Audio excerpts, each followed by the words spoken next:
எல்லாருக்கும் ஹாய். நீங்க இப்ப பாக்குறது தி நேக்கட் ட்ரூத். இங்க உங்களோட ஒரு கேள்வி எடுத்துட்டு பேசுவோம். உடல் மற்றும் செக்ஸ் சம்பந்தப்பட்டதை அதை மனசார பேசுவோம். நான் ஷில்பா. ஆரம்பிக்கலாமா?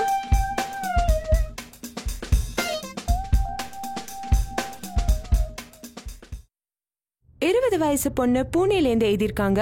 நானும் என் பாய் ஃப்ரெண்டும் செக்ஷுவலி ஆக்டிவா இருக்கோம். பிரெக்னென்ட் ஆயிடுவேன் பயமா இருக்கு. நான் பர்த் கண்ட்ரோல் பில் எடுத்துக்கணுமா வேண்டாமான்னு எனக்கு தெரியல. என்னோட ஆப்ஷன்ஸ் என்ன?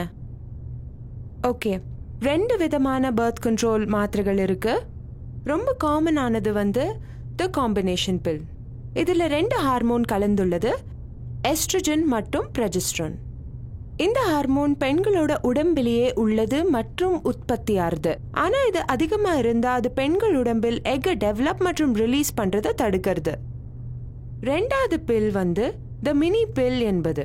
இதுல வெறும் ஒரு ஹார்மோன் உள்ளது, ப்ரொஜெஸ்டரோன். இது ஓவிலேஷனை தடுக்கிறது மற்றும் விந்தை எக் சேராம தடுக்கிறது. இந்த பில் 99% வரைக்கும் எஃபெக்டிவ். ஆனா இதை நீங்க ஒரே சமயத்துல தினமும் கண்டிப்பாக எடுத்துக்கணும். மறந்தா ஞாபகம் வந்த உடனே எடுத்துக்கோங்க. முழு நாள் மறந்தா அடுத்த நாள் 2 பில் எடுத்துக்கோங்க. இதோட 7 பிளசிபோ பில்ஸ் கூட இருக்கும். இதுல ஹார்மோன் இருக்காது. இது பீரியட்ஸின் போது எடுத்துக்கோங்க. இந்த பில்லோட எஃபெக்ட் 1 மாதம் கழிச்சு தெரியும். இதை நீங்க நிறுத்திட்டீங்கன்னா சில மாதங்களுக்கு பிறகு ஃபர்டிலிட்டி மறுபடியும் ஆரம்பிக்கும். இருந்தாலும் ஒரு பெண்ணுக்கும் வித்தியாசம் இருக்கும்.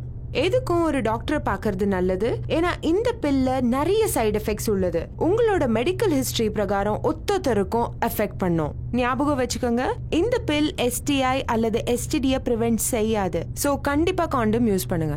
இன்னும் கேள்விகளுக்கு எங்களுக்கு இமெயில் அனுப்புங்க ஆர் SMS பண்ணுங்க. எங்க சேனல்ல சப்ஸ்கிரைப் பண்ணி லேட்டஸ்ட் இன்ஃபர்மேஷன் தெரிஞ்சுக்கோங்க. மறுபடியும் சந்திப்போம்.